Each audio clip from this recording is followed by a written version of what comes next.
My name is Herbert Shelton Neale. I was born in Worth County, Iowa. That's that's Northwood, Iowa. January 1st, 1927. About 2 or 3 in the morning. It was cold. What else did you want? Can you tell me a little bit about growing up life? And so you were a kid during the Depression. What was that like? Well, actually, being a kid, I didn't realize what the problem was. And I do remember one time when us kids were fussing about what we had to eat, and my mother telling us that there are many kids that would eat the plate that food is on. And we lived on an acreage, and much of the food that we ate was canned the previous year, and always had a big garden. And for a while, my grandparents lived with us, and they worked hard in the garden and so on. But it was all the vegetables and everything that we had was growing, and we did eat a lot of chicken, or maybe pheasant. We was on the edge of town, and pheasants were pretty plentiful in those days, and almost you could walk out and get one. So we had a lot of chicken. But we was about a mile or 2 from town, and when school started, we had to walk to school. And they didn't have school buses in those days. If kids in the country went to town school, they had to be driven. The parents were driven, so several of the families on the section would get together and take turns driving the kids to school. But we always walked. Colder than heck one day. I remember my sister froze her nose, and we froze our cheeks, and little things like that. Always glad to get home. But actually, when we was walking, there was a big open area where the wind really blew in there and it got cold. But we'd get to school, always glad to get to school because they heated the school. I remember that was the winter of 36, 35 and 36, and it was such a bad winter that the trains weren't even running, and the town was just about out of coal when the train finally ran. But we had, did we have a furnace that year? I don't remember if we had a furnace that year or not, or just a plain old potbelly stove in the middle of the living room. And basically for the heat of the house in those days, especially out in the country there, we had a heater, what they call a big heater, that heated the living room, and everything downstairs was supposed to be heated by it. But the kitchen stove produced a lot of heat too, and in cooking the meals, it was always going. But it was just basically those 2 stories. We didn't have any heat upstairs. The pipes from the stove ran up through the floor and into the chimney, and that's the only heat that we had. And you might as well say you could almost put your hand on them. It would get so cold sometimes. And back then, the houses we didn't have a central heating or anything, so there's a lot of moisture in the house. And these cold nights, the moisture would freeze on the windows, and we always say Jack Frost came, and actually nature grew some pretty designs, and you never see that anymore. Oh, what else now? You got a question? So tell me about, when were you drafted? I was drafted in 1945. I was still in high school. I was sick, and I missed a year, and they held me back. So when I got to be 18, I was in my junior year of high school.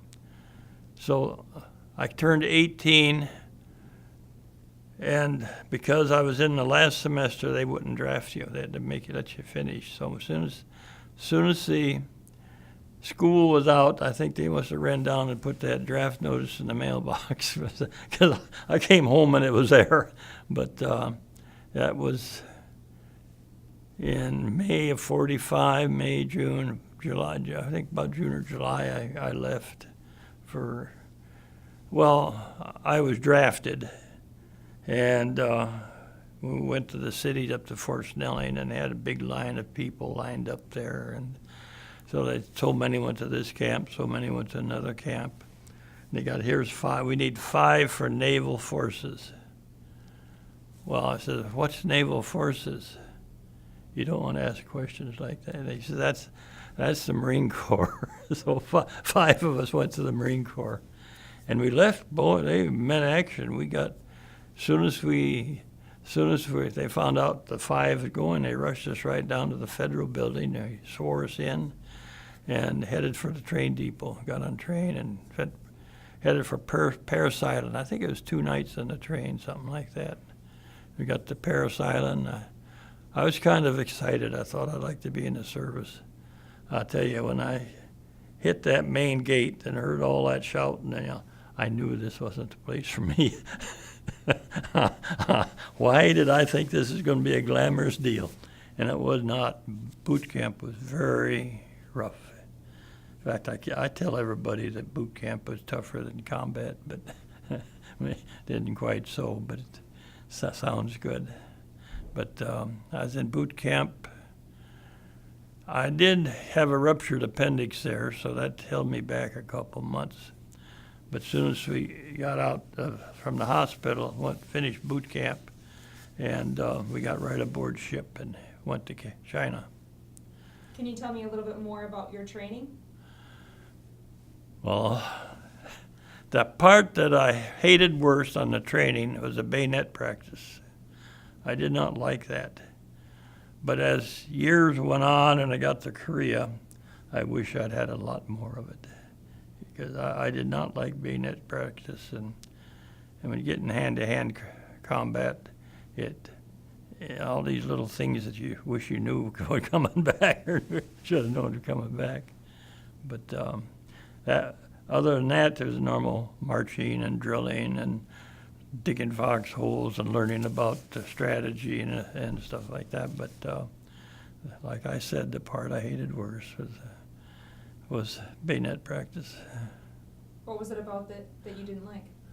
Well, first off, you got your rifle, you put your bayonet on it, and they've got to practice, they got a dummy up there with a stick coming out, and you're supposed to come up and slap it aside, and then bring your butt up and hit the thing in the jaw. And if you could hit it hard enough to bust your rifle, that's what they wanted. But when you get in actual combat and confront that,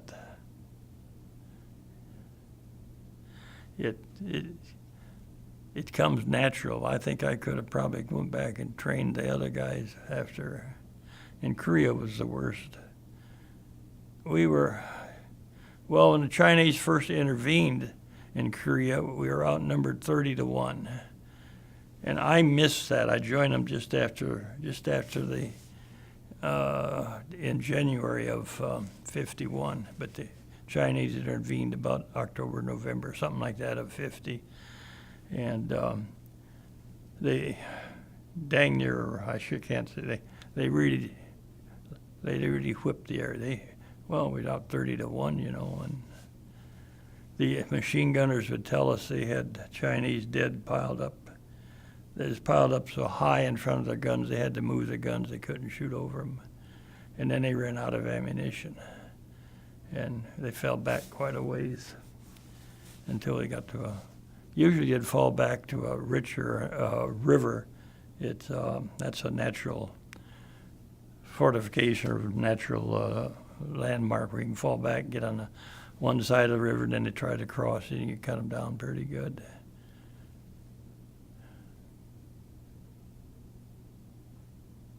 Yeah, anyway, we left boot camp, and like I said, we went right overseas. And well, actually, when I left boot camp, I was still in World War II. When you're talking about Korea, I was in World War II when I got drafted, and I got completely out of the Marine Corps. I mean, full discharge and everything. I'd never have to go back to service again. And some guy talked me into joining the inactive reserves. Women and children would be called up first if there's a war, and the inactive reserves would be the last one. Well, when the Korean War came on, the active reserves started to be, they called up the active reserves, and the wives of the active reserve members got on the congressman that their husband had already been to war and overseas and this type of stuff, and they shouldn't have to be called up first. So the congressman got on the Marine Corps. And the Marine Corps didn't know what to do. They needed men badly. So one weekend, the Marine Corps called up about, I don't know if it's 5 or 20,000 of the inactive reserves. And we took the place for many months of the active reserves. But we went to boot camp. A lot of the time, it was good training because we were all out of condition and everything. But some of these guys that were talking, we knew as much about what they were talking about they did. And then we got aboard. No leave whatsoever. They just put us aboard ship and overseas we went. I landed in Korea, I think the 7th of January of '51. And we went directly, well, it took a little while to get there. I can't say directly, a week or two or so. Went to our outfit, which was Mike Battery, 4th Battalion, 11th Marines, 1st Marine Division. And I was there for, well, as soon as we got there, they had been in reserves. When the Chinese intervened, most of the Marine Corps had a lot of casualties. And as soon as they came up to strength, we went back on the line. But this outfit I was with, they lost their guns. Actually, the Chinese, they didn't overrun the outfit or anything, but on the way back, they ran out of fuel and they had to push them off the road. And Air Force came through and bombed them and ruined the guns. So the Chinese couldn't get them. But then we got, when I joined them, they had 6 new guns. They weren't brand new. They were taken from the reserve outfits and they brought overseas. They actually, I think, were a little hard up for guns. Maybe not, but they said they brought these in from reserve outfits. The gun was what they call a 155 howitzer. Now, it's different from a cannon. A cannon will shoot straight away, just like a rifle. And you can only cover the front side of a hill. But in a howitzer, you can raise it up at a high angle. The shell will go up, and it'll drop down on the back side of the hill. And the howitzer was a much better gun. And when I was there, we wore out 2.5 of those. I was in there for, 270 days, and we'd completely wore out 2.5 of those guns. Well, the half was available when I left, but 2 of them are actually wore out. We fired so many rounds. They told me that those rounds cost about $100 every time we fired it. And with that, I think we fired enough, we could have bought this whole town. I know if they gave us $100 for every one we fired, we'd have been rich. So where did you arrive when you got to Korea? I arrived in Korea the 7th of December, 1951. Do you remember where? Busan. That's where at that time everything was coming in. Korea was in bad shape when when the North Korean invaded South Korea. We had army over there, but even though there's good troops and all that, they were just strictly outnumbered. And most of those guys that was up front then, they didn't make it back, but came back and they ended up with this Busan perimeter, which is, I don't know how big it was around around Korea, or Busan, but they had most of the troops that were coming in were in that perimeter until we finally moved out. And sometime in 51. But we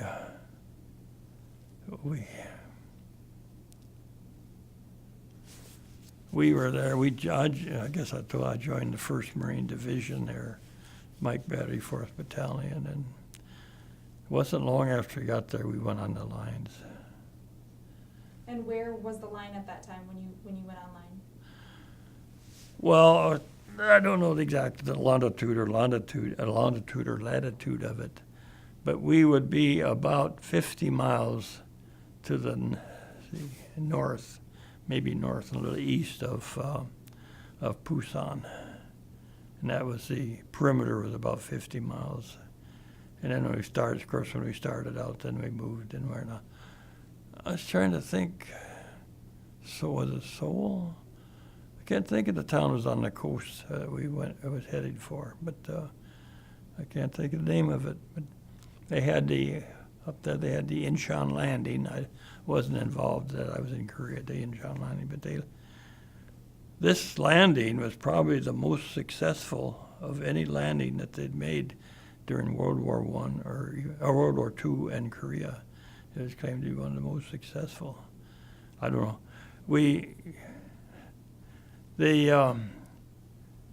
Of course, anybody who was in Korea, they'd always, because it had been behind lines and all that, they'd let them go out on liberty on the weekends and so on. So they told the troops that they were going to go into action, and if you go right home to your mothers and that you're going to go. And they even said we're heading for this one beach, which was actually 50 miles to the south or north, I don't know, 50 miles from where they're actually going to land. From 50 miles from Incheon. And before the night was over, everybody in Korea knew that we were moving out on Monday and where we were going. Word got back, and the Koreans actually believed it, and they fortified this one area. And of course, when we landed up at Incheon or wherever it was, it wasn't really fortified at all because they were expecting this 50 miles further down. And we landed basically unopposed.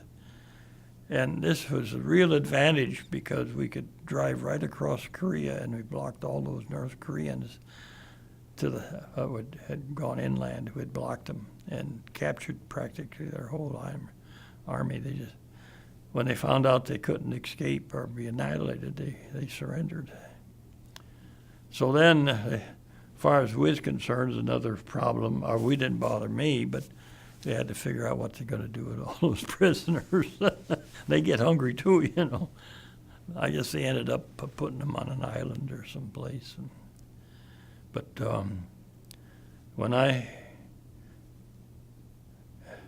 that happened slightly before I got there, and after I got there, then we actually went on the move into North Korea.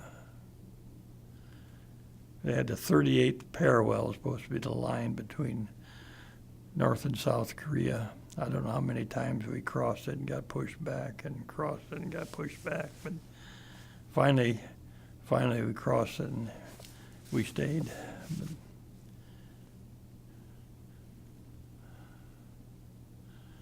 But they had no air power, and we had a very good Air Force over there, and they could find they found concentrations of the Chinese, and the air power had hit them first. And I remember when I left in 51, we had what we called a May Massacre, and the Chinese were going to drive us into the sea in 3 drives. The first 2 drives did push us back quite a ways. And the 3rd drive started out, the Air Force hit them, the infantry hit them, and then we followed up. But it actually massacred or slaughtered the Chinese drive. And as soon as the drive ended, we counterattacked and took back all the ground. Can you tell me the names of the battles that you were involved in? Okay. Of course, when I started out, I was back down in the Pusan perimeter, and we started forward from there. And basically that took place all of 51, and we were on the lines for 200 consecutive days on the front lines. And we had 4 major engagements during those 9-month period. And I say major engagements, I mean big battles. And although it was, being in artillery, you don't really get right up front where you can hit a guy and make him fall down. Where in artillery, they have the forward observers are with the infantry, and they plot the coordinates on the maps, and they send it back to the Fire Direction Center, and they give us the commands to fire. And we, like I said, we wore out 2.5 guns in that 9-month period, because we fired an awful lot. We fired almost daily. I remember one time, I don't know how many shells they want, 40, I think and they didn't have that many on the gun. They had to bring them in, but command came down to check your barrels, make sure there's no fire in them. When the shells were, you ram the shell in first, and then the powder goes in, and the breech closes, and the firing mechanism goes on, and it's ready to fire. And they were afraid that there might be some fire left in the barrel, and that would ignite the powder charge and blow the gun up. We didn't have any problem that way, but during World War II they did have. Is there anything that can you kind of paint me a picture or tell me more about the battles that you were a part of? Well, in the artillery, you really don't see the infantry or the other individual. They are we have aerial observers, and we have forward observers. And we got most of our firing came from aerial observers. This is a light airplane that flies over the battlefield. I wanted to do that because I knew how to pilot and everything. And because I'd had training in the artillery, they put me back in the artillery. But I wanted to be an aerial observer. Now that wasn't the safest job. There was, because if you wanted to see what happened, you had to get down low, and you're always in range of rifle fire. But that's what I really wanted to do, was an aerial observer. But, I forgot your question. If you can just describe for me more what it was like. Well, when the Fire Control Center gives us a command, well, first off, we've got our guns set up, and they're pointed in a certain area. There were 6 guns in our battery, and of course I don't remember how many batteries in the battalion, but in our battery there were 6 guns. I think there was four batteries in a battalion. I'm just not sure, but anyway, we'd set these up, and you're constant at about up to 9 miles, something like that. Usually you're firing about 5 miles, maybe even 3, until they break through.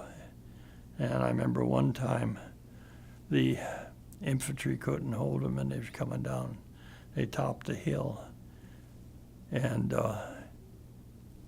it was dawn, early morning, and it looked like 10,000 fireflies up there. And each one of these fireflies was spitting fire at you, and the bullets were just going out anywhere by it. I remember that quite vividly.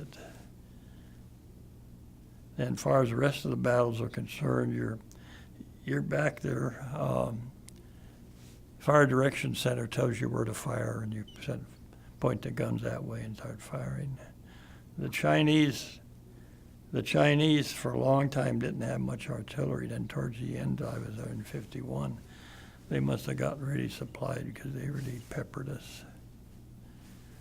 closest I come to getting hit was we were firing one day. The gun set between me. I was a gunner. The number one man would open the breech, and they'd put the shells in and powder, and then he'd close it. Well, the gun, the artillery, incoming artillery, hit about 10 foot on the other side of him.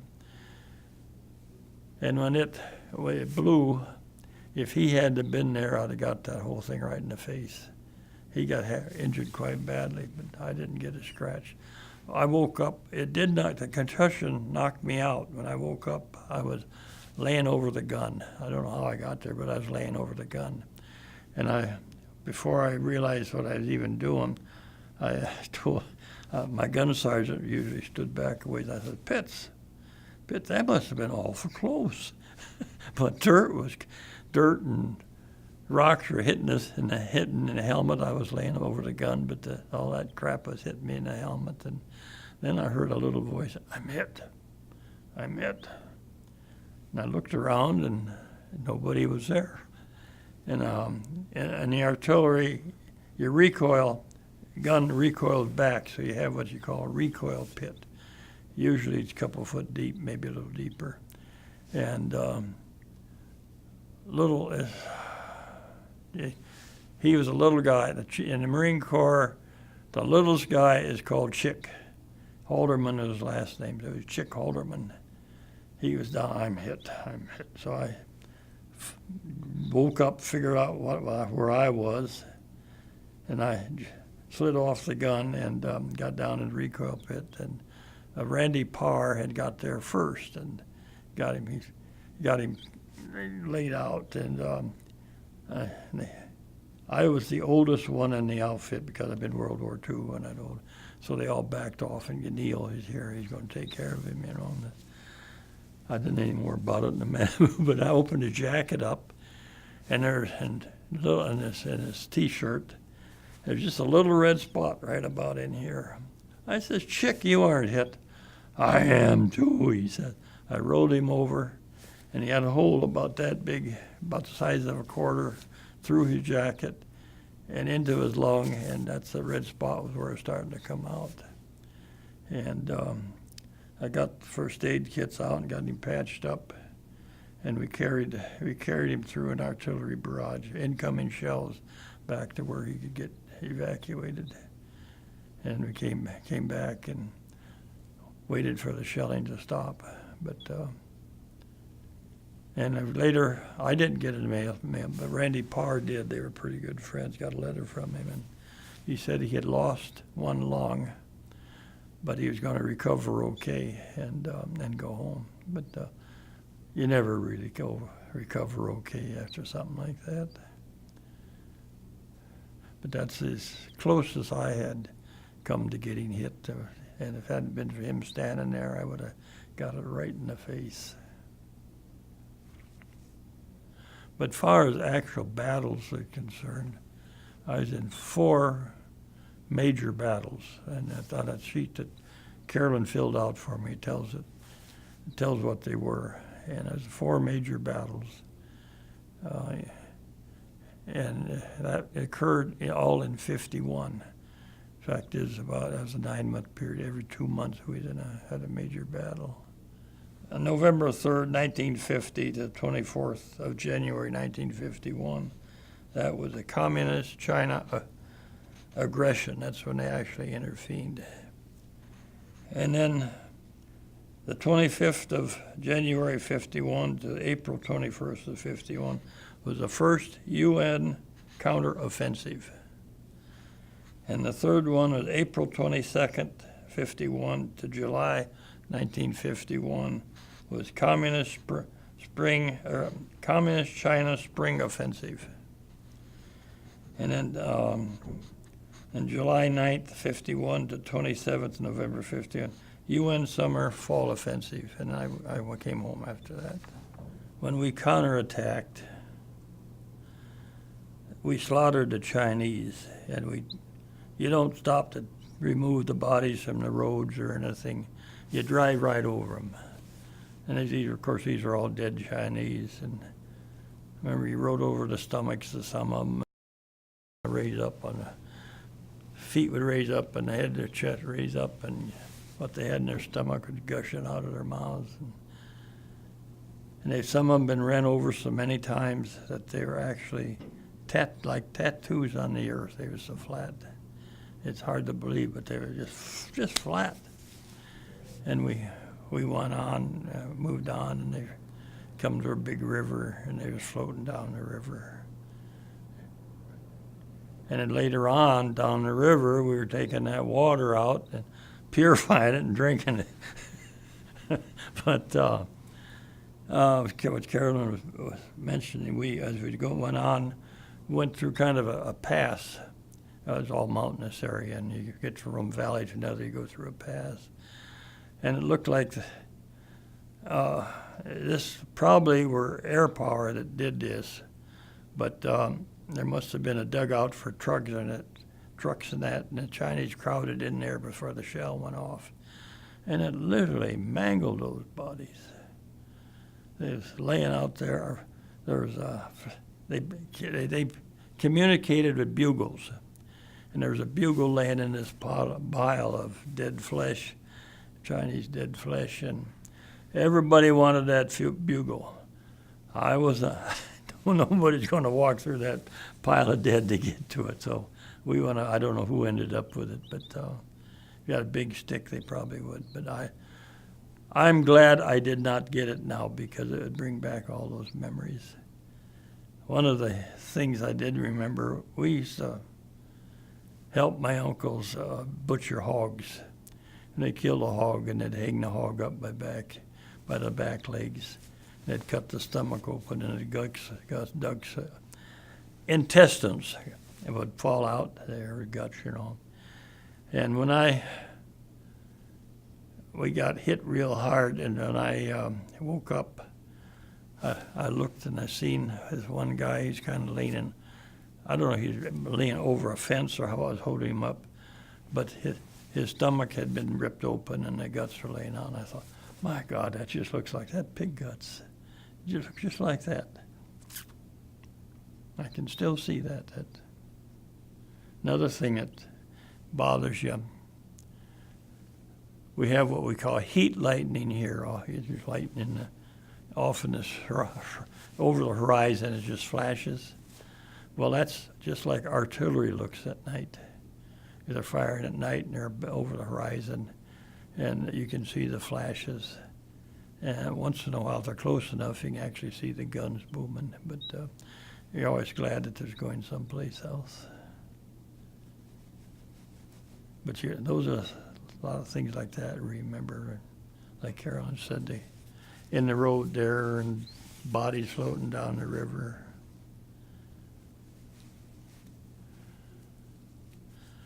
And then, of course, we didn't see too many of our own dead. The reason for it, you see your own personnel dead demoralizes the troops very bad. So one of our soldiers, or one of our Marines, I don't know what the soldiers did, were hit and killed. They got him out of there as quick as possible. So when we moved up, we didn't see, I guess we had to see a couple of dead soldiers had been removed, but we see more all dead soldiers, or Chinese. That May massacre was the worst. They gave a counter-offensive against us, and like I said, the Air Force and the infantry, and then we hit them.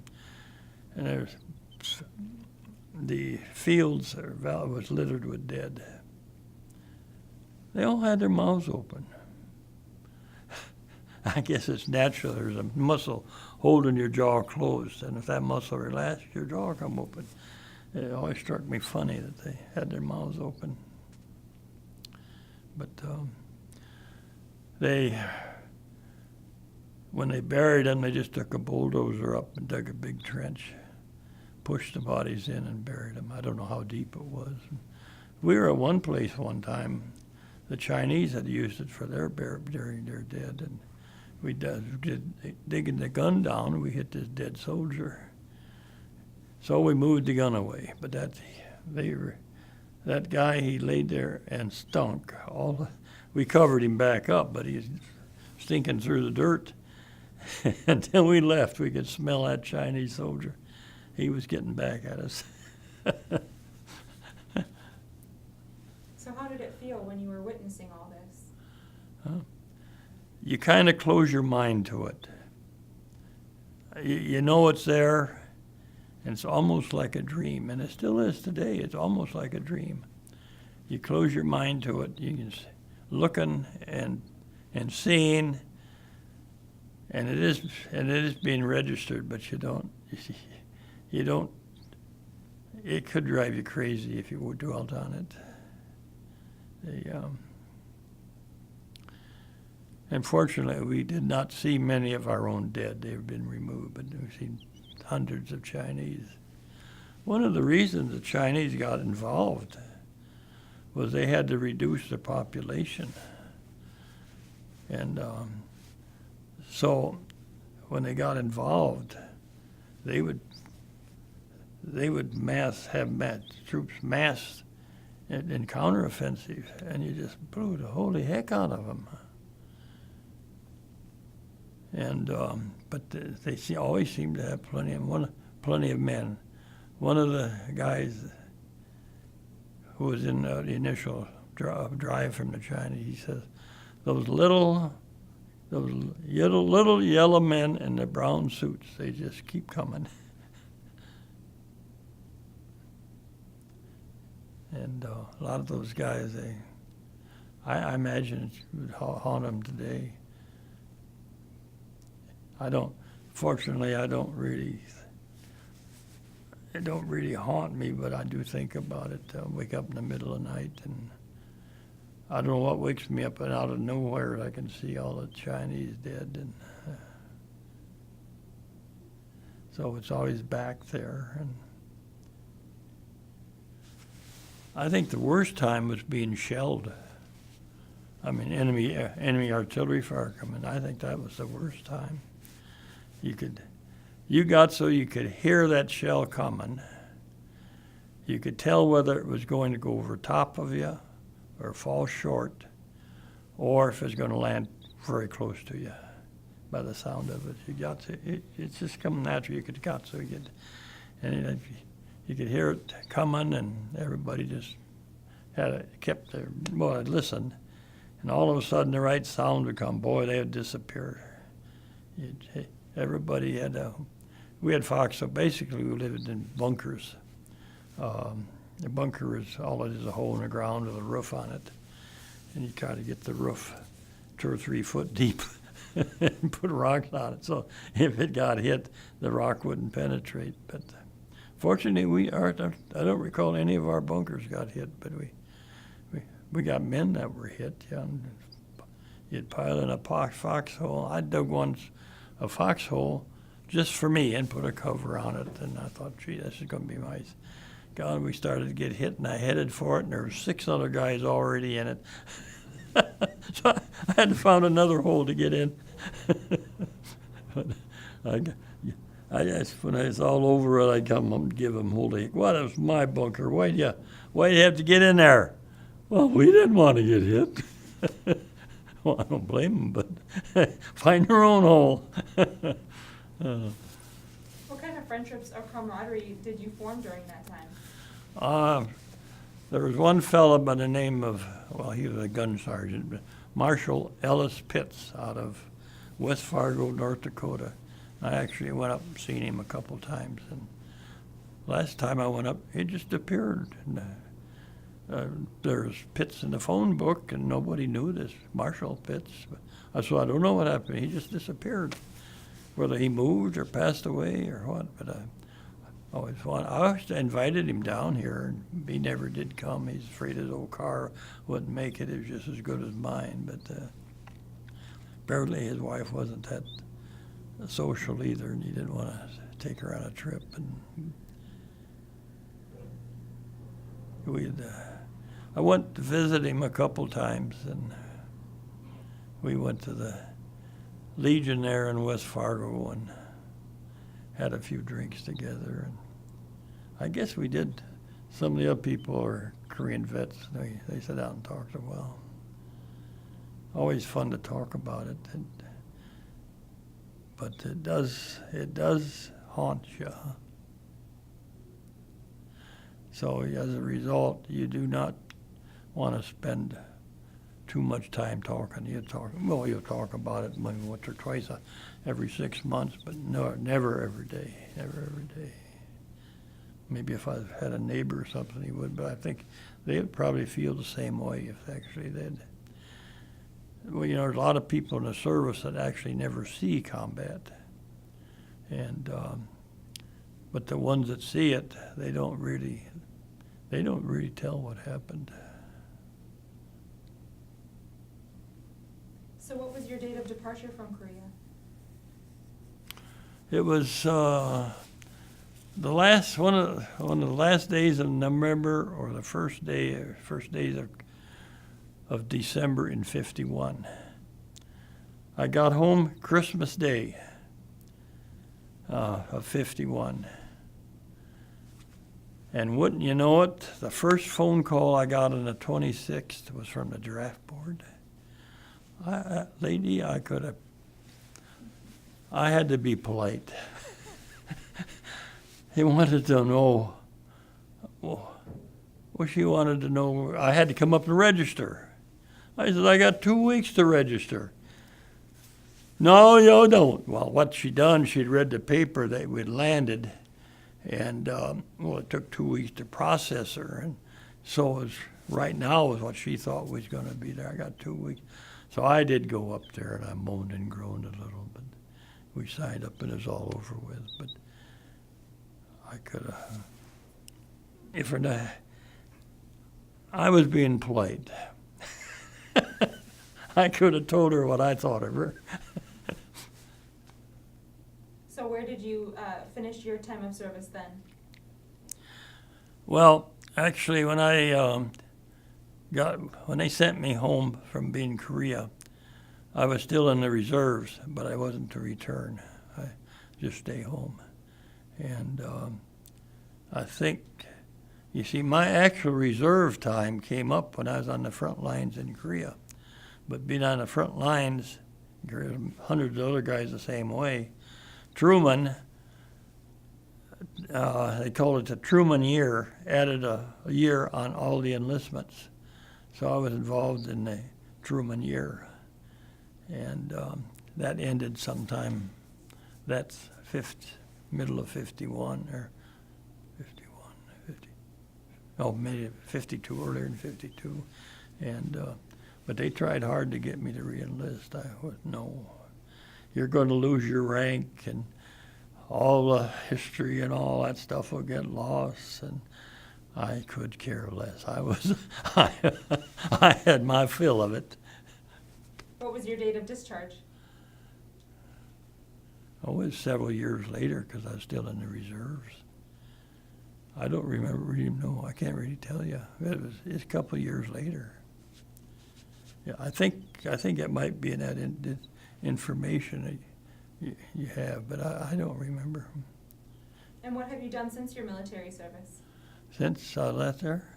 Well, I married my wife. Well, I had a job waiting for me because the law was that they had to hire the man back. Regardless of how many people was on a job, they had to hire him back. So I had a job waiting for me, and I came back, and I was in the accounting department of a utility, electrical utility in Mason City, Iowa. They were glad to see me back, and the guy that was there, he moved someplace else. So I got my desk back, and he kept the seat warm for me.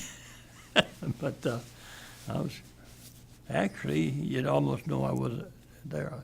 Any raise or increase in pay and all that affected the whole company, I got it.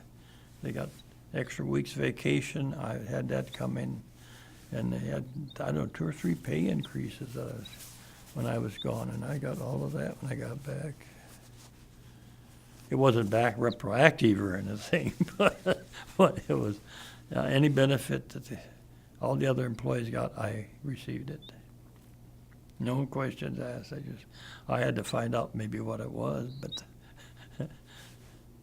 sometime in there we had, I wasn't actually with the company too long before I got called back, and at that time I only had 1 week vacation, and I got back and it increased it to 2 weeks vacation. Later on, of course, about the time I was going to retire, I made 3 weeks vacation. But vacation is about the only thing that I was really concerned about. Pay, or no problem with that, because that was automatically increased as. And as far as anything else, no, nothing really seemed like it changed. I just left the desk, and the guy that was there, he left, and I sit down. Now, I lost my hearing in Korea. Well, maybe it started in World War II, but Korea was bad.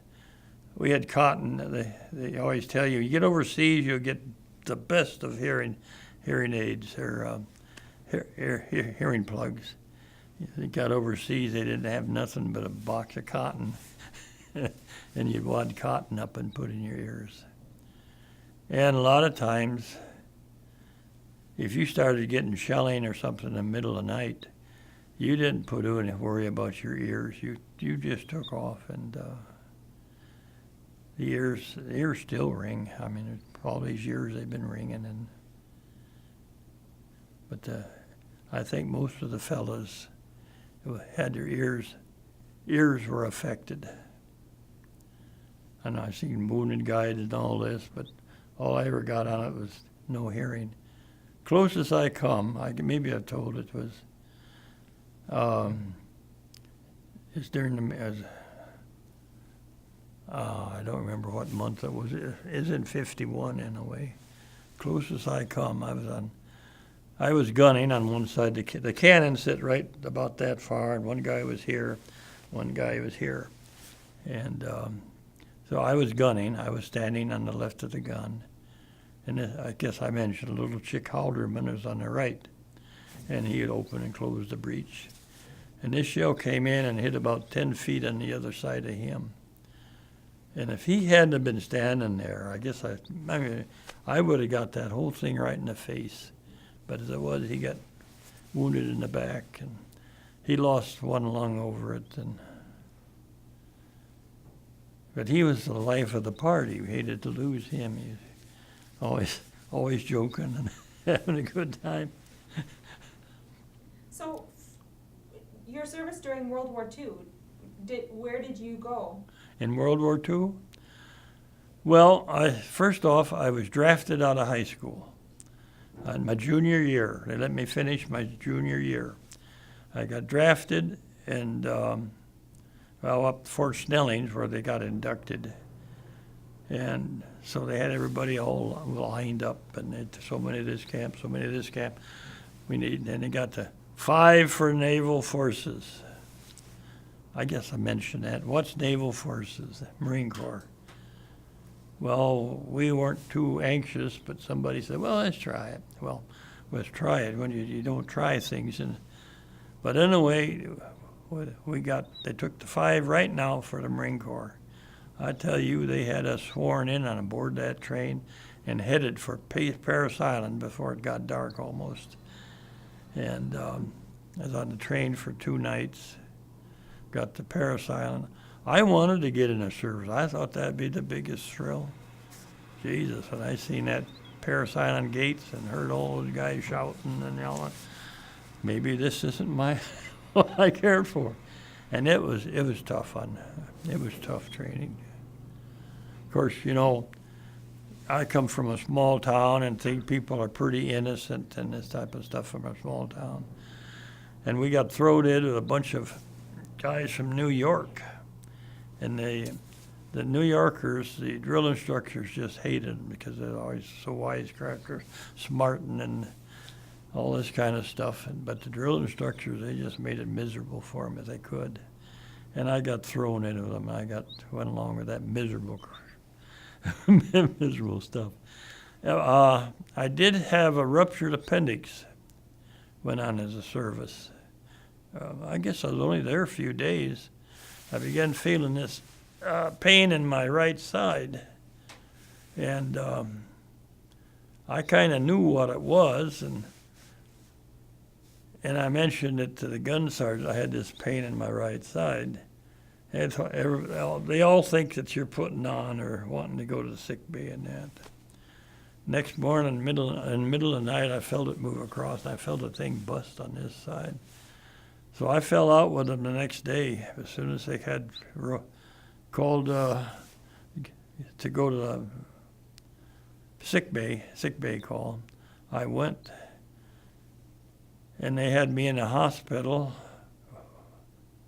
I don't know how many hours, and I'm not sure if they operated. I think they had to wait a day or two. They wanted it to kind of seal up by itself, and then they operated on it. But I was in the hospital a couple of months.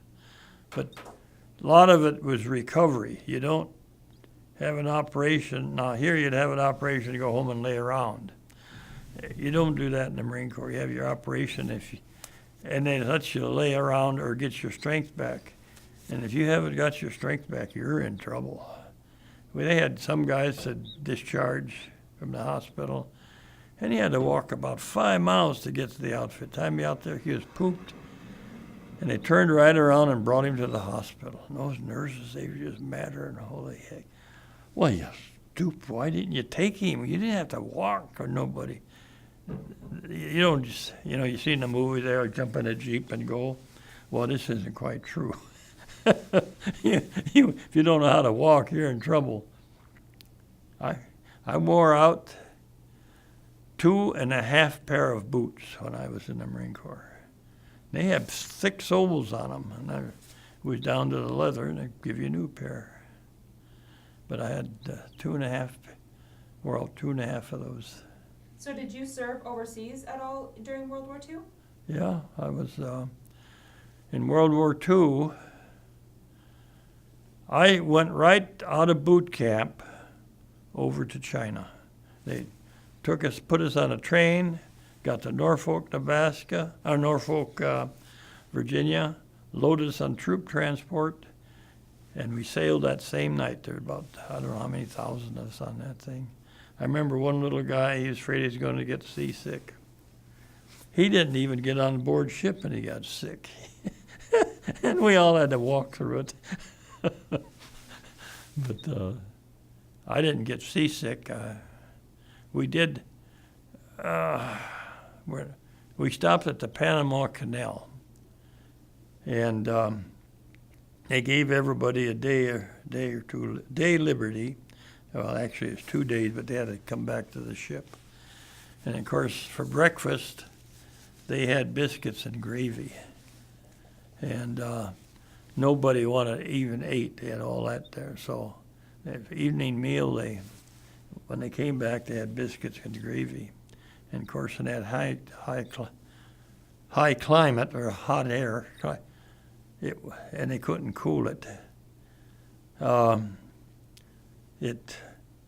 Some of it got a little spoiled, and well, nobody knew that we ate it anyway. Next day, I got sick. I vomited all over. They had inspection and everything, and the guy was inspecting it. I come charging in and heaved all. He was going to hold me out. I pushed right on by, and they laughed about it. But they had several guys, quite a few guys, got sick, and they blamed it on They didn't blame it on the food. Well, by this we were back on the ship, and they was out in sea, and they said the sea that day, next 2 days, is calmer than Fountain Lake. They blamed it on seasickness, but it wasn't seasickness. It was that briskets and gravy got tinted a little bit. But you don't get babied or anything. You'll get in the hospital or anything. I don't know if he went up there, sick bay, having a line halfway around the ship. And he'd look at you and says, I don't remember if he gave us some aspirin. They call them APC tablets, all-purpose capsules, which basically is a high-grade aspirin. maybe gave us that, and we went back, and made no difference. You're still going to go out and march and drill.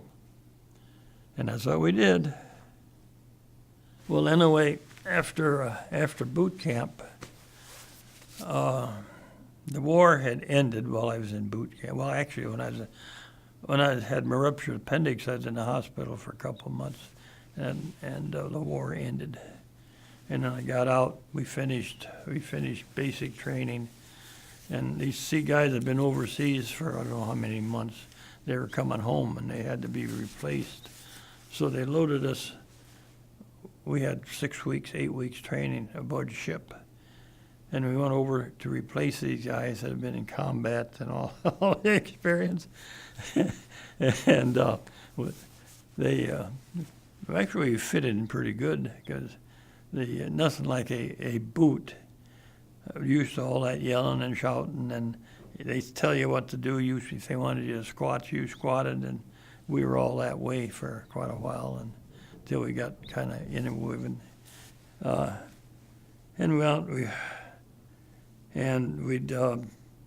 We were guarding tunnels that they had Japanese ammunition in, and we'd be guarding those, and maybe 2 or 3 guys, and we did that for quite a while. That was terrible duty. 4 on and 8 off, 4 on and 8 off, and it doesn't sound like you're doing much, but if you had to walk that 4 hours, and when you got those 8 hours off, you might get to go to dinner and eat, and if you're lucky, you might get 2 or 3 hours sleep, and you're back on your 4 hours again. That wasn't good duty at all. I don't remember where I went from there. Did I come home? I can't remember where I went. I went from there. I remember in China we did all that. We may have went right home from then, because I hadn't finished high school when I came back. I went back and finished high school. I was 2 years older than all the other kids, but they accepted me and I accepted them. We had a good time. Little gals, they all kind of thought Herbie was cute, and all that experience he had, you know. I was bashful, so it didn't make much difference. But I found out years later, that's why my accounting teacher named Eunice Birch. Oh my gosh. Anyway, she told me that we didn't have any trouble with any of the servicemen. They were warned to watch the servicemen because they were a little more advanced in their education on human nature, and they didn't want any of these little high school girls getting in trouble. And she said, we had no trouble at all with them. I says, first off, until we really got acquainted, we figured it's too young for us without cash, you know. And maybe by that time, it's time to school get out, so it didn't make much difference. But they did. I understood they kept an eye on us. And it was kind of interesting. They was as old as the teachers was.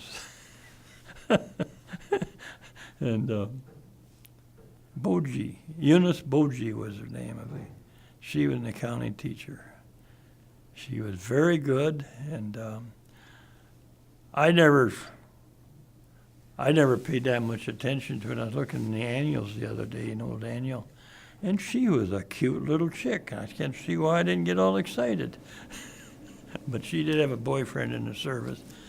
She told me his name was Herb too. So, but we would, as time went on, I took bookkeeping, and then in college I took bookkeeping.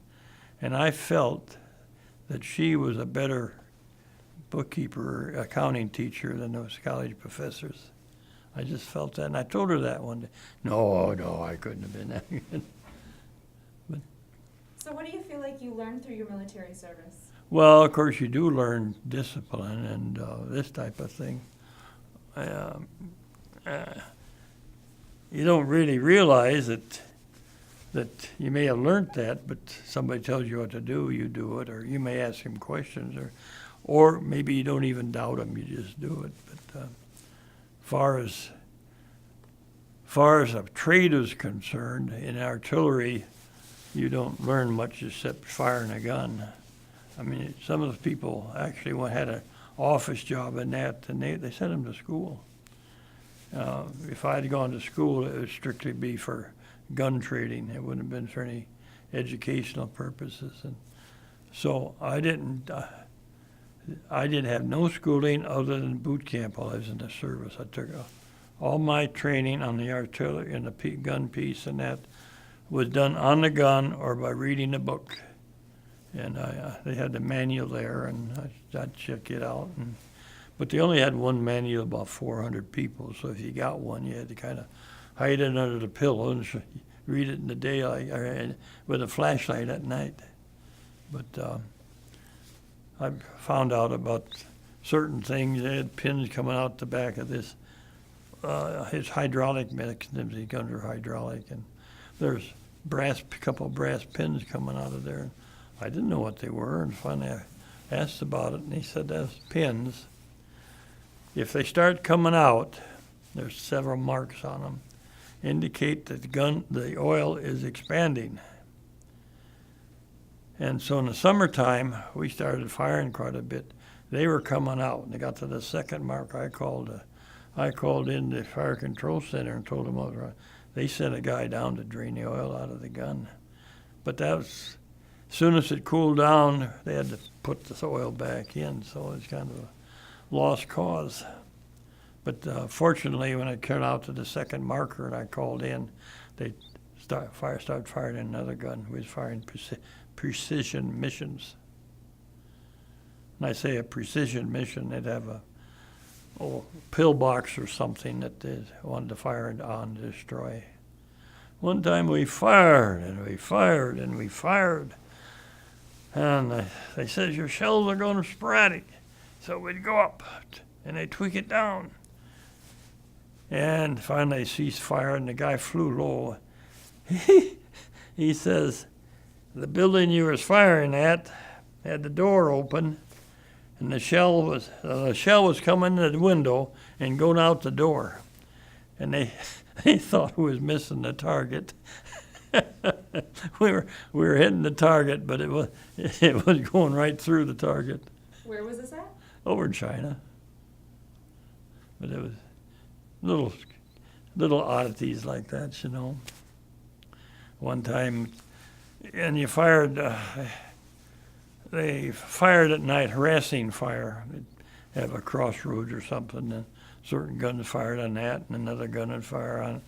Or if they knew there was concentration, they'd drop some on there. But 2 or 3 rounds every hour, something like that. Oh, one time we was out, and gee, was the whole sky lit up. My gosh, real bright. Pretty soon a voice came over the intercom, which is connected to the fire control. Hey, Gagpat, we fired a powder charge. What they did, they forgot to put the bullet in, the shell in. And they put the one powder charge in, and they put another one in. And when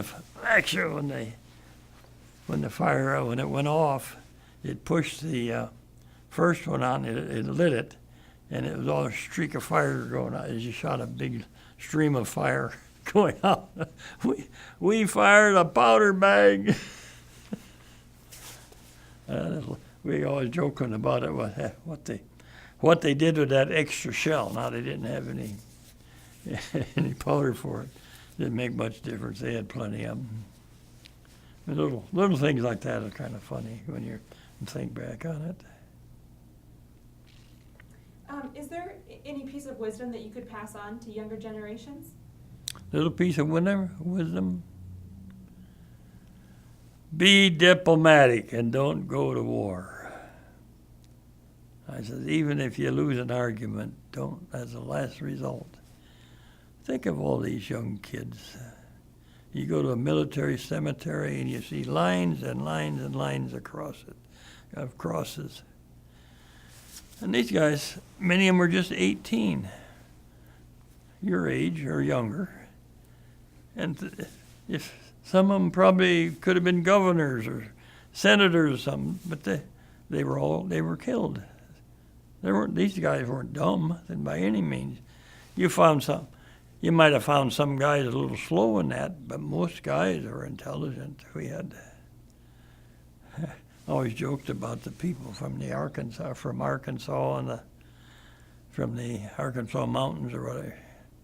But they talked a little slow and a little different, but there's nothing dumb about them. And the fact is, you kind of like to get with them because